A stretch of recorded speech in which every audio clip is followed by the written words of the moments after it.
कि बताओ कामयाबी अल्लाह की नज़र में क्या है? जवाब मिल गया, अल्लाह की नज़र में कामयाबी ये है कि हम जहन्नम से बच जाएं और जन्नत में चले जाएं, यही कामयाबी है। यही जब से मैं आया हूँ झारखंड में, बंगाल में, सुबह से लोग सवाल कर रहे हैं शेख साहब यूपी के अंदर क्या हुआ? भाई जो हुआ हुआ, हमारा तो ईमान है, हमने तो तकदीर पर ईमान रखा।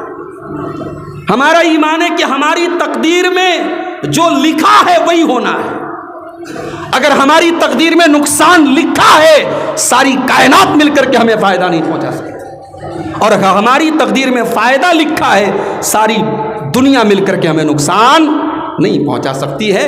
ये हमारे नबी ने हमें और आपको सबक दिया है। तो हम तकदीर के ऊपर ईमान रखते हैं, हम अल्लाह के ऊपर ईमान रखते हैं। अल्लाह के ऊपर जो ईमान रखता है वो मज़ारों पे जाकर के सजदे नहीं करता है, वो कब्रों पर जाकर के अपनी नाक नहीं रगड़ता है, उसके बच्चे बीमार हो जाएं तो वो गले में तावीज़ नहीं पहनता है, उसके हाथों में धागे नहीं होते हैं, उसके घरों में तावीज़ नहीं लटकते हैं। जो अल्लाह पर ईमान रखता है वो अपने नफ़ा नुकसान का मालिक अगर समझता है तो अल्लाह को समझता है।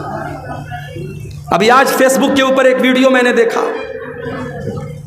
और अल्लाह की कसम मैं वीडियो देख रहा था, हालांकि उसके ऊपर कमेंट करने वाले मजाक उड़ा रहे हैं, हंस रहे हैं, मगर मुझे रोना आ रहा है कि आज क्या दीन के जलसों और स्टेज पर बैठ करके ऐसी बातें कही जाती। बयान करने वाले मौलाना साहब बयान कर रहे हैं, शेख अब्दुल कादिर जिलानी पीराने पीर, जिनको गौसे आजम भी कहा जाता है, गौस के माने मददगार, आजम के माने सबसे बड़ा, गौसे आजम सबसे बड़ा मददगार। अब सोचो ये अल्लाह की कितनी बड़ी तौहीन है।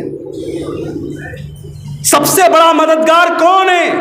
हमारा ईमान तो वही यही है कि हम जिसके लिए इय्याका नअबुदु व इय्याका नस्तईन कहते हैं, वही हमारा गौसे आजम है, वही हमारी मदद करने वाला है। तकरीर करने वाला मौलवी तकरीर कर रहा है, गौसे आजम की करामत बयान कर रहा है, कहता है लोगों शेख अब्दुल कादिर जिलानी की करामत ये भी थी कि वो जिस आदमी से मुसाफा कर लेते थे उस दिन उस आदमी की मौत नहीं होती थी, इसलिए सुबह लंबी लाइन लगती थी और लोग आकर के शेख अब्दुल कादिर जिलानी से मुसाफा कर लिया करते थे ताकि 24 घंटे जिंदगी की गारंटी मिल जाए। एक बुढ़िया का बच्चा था, एक लौता बच्चा, उसने सोचा कहीं मेरा बच्चा मर ना जाए। रोजाना वो सुबह अपने बच्चे को लेकर के आती थी और शेख अब्दुल कादिर जिलानी से अपने बच्चे को मुसाफा करवाती थी। उसको डर था कहीं मेरा बच्चा मर ना जाए, इकलौता बच्चा है।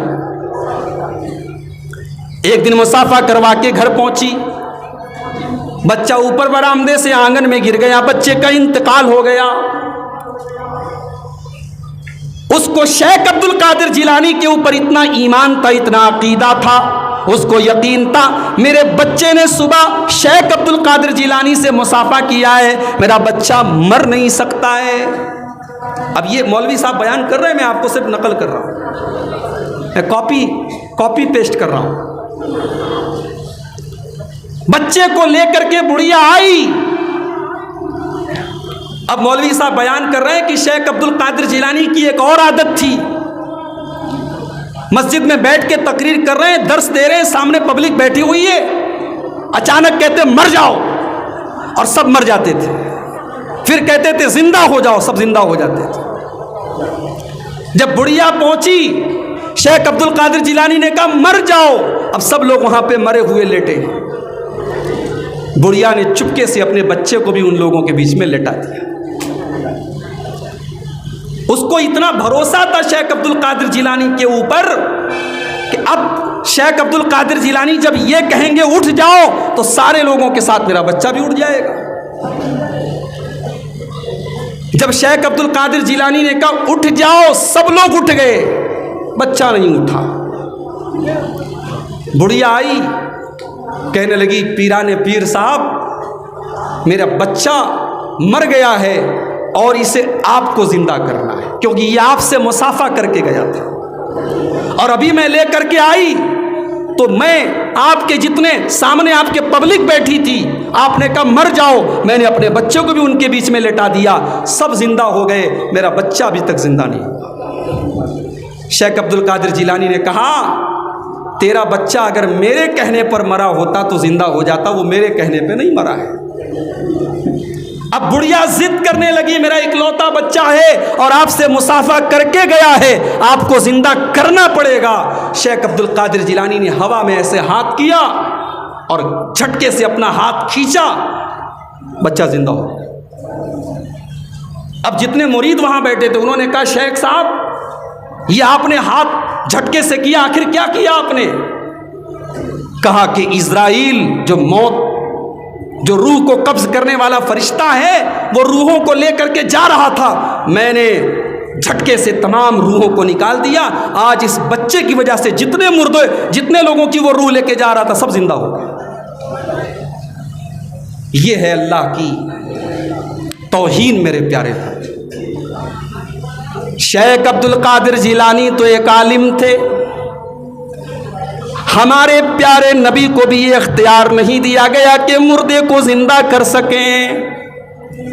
आपका अपना बेटा इब्राहिम रजी अल्लाह ताला अन्हु आपकी गोद में दम तोड़ रहा है, आपके बेटे की सांसें उखड़ रही हैं, उसके दिल की धड़कन रुक रही है, उसकी नब्ज टूट रही है। अल्लाह के नबी अपने बच्चे को गोद में लिए, आपकी आंखों से आंसू जा रही हैं और मौत के सामने आप भी बेबस बने हुए हैं और आप बड़े दर्द के साथ रो रहे हैं। आपकी आंखों से आंसू जा रही हैं और आप ये कह रहे हैं इन्नल आइना तदमा वल कल्ब यहज़ुन वला नक़ूलु इल्ला मा यरज़ा रब्बुना। ऐ मेरे बच्चे इब्राहिम, तेरे बाप की आंखों से आंसू बह रहे हैं, तेरे बाप का दिल गमगीन है, तेरे बाप का दिल उदास है, तेरा बाप तेरे जाने से दुखी है, मगर तेरे बाप की जुबान से आज कोई ऐसा जुमला न निकलेगा जिससे तेरे बाप का रब नाराज हो जाए, तेरा अल्लाह नाराज हो जाए। ऐ मेरे बच्चे, तेरा बाप भी तुझे आज मौत से नहीं बचा सकता। नबी अपने बच्चे को मौत से नहीं बचा सकते। शेख अब्दुल कादिर जिलानी जिसको चाहे जिंदा कर दें। मेरे भाइयों, ये अल्लाह तबारक व तआला की तौहीन नहीं है तो और क्या है? इसी को अल्लाह ने कुरान में कहा वमा कदरुल्लाह हक्का कदरिही, इन लोगों ने अल्लाह की कदर नहीं की जैसी करनी चाहिए थी। तो सबसे पहली कामयाबी की सीढ़ी क्या है? ईमान लाओ अल्लाह। मेरे प्यारे भाइयों, हम गरीब हैं, हम मजदूर हैं, हम कमज़ोर हैं, हमारे पास रहने को ढंग का मकान नहीं है, हमारे पास खाने को अच्छा खाना नहीं है, हमारे पास पहनने को अच्छा कपड़ा नहीं है। लेकिन अगर ईमान की दौलत हमारे पास है, रब्बे काबा की कसम हमसे ज़्यादा मालदार कोई नहीं है, हमसे ज़्यादा दौलत वाला कोई नहीं है, क्योंकि ईमान से बड़ी कोई भी दौलत नहीं है। कल क़यामत के दिन दुनिया की दौलत काम नहीं देगी। कल क़यामत के दिन एक बंदा आएगा, वो अल्लाह की बारगाह में ज़मीन भर के सोना देने की कोशिश करेगा, ज़मीन भर के सोना देगा और कहेगा अल्लाह तो मुझे जहन्नम के अजाब से बचा ले। अल्लाह फरमाता है मा तुक़ब्बिला मिन अहदिहिम, तू ज़मीन भर के सोना तो लाया है मगर ईमान तेरे पास नहीं है, तो ईमान लेकर के नहीं आया है। ईमान ज़रूरी है और हमें और आपको अल्लाह ने ईमान की दौलत दी है। मेरे भाइयों, इस पर हम जितना भी शुक्र अदा करें कम है अल्लाह का।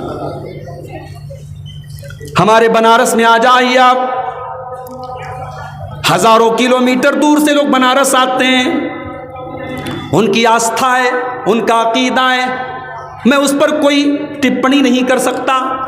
लेकिन आप गौर करें, आज नदियों की इबादत हो रही है, आज जानवरों की इबादत हो रही है, आज पत्थर की बनी हुई शर्मगाह की इबादत हो रही है, आज उसके ऊपर दूध चढ़ाया जा रहा है। मेरे प्यारे भाइयों, क्या मंजर, ये मंजर देखकर, ये चीज़ें देखकर क्या आपका दिल अल्लाह के शुक्र से लबरेज नहीं हो जाता? क्या आपके दिल में अल्लाह का शुक्र अदा करने का जज्बा नहीं पैदा होता कि अल्लाह ने आपको तौहीद वाला बनाया, अल्लाह ने आपको ईमान वाला बनाया?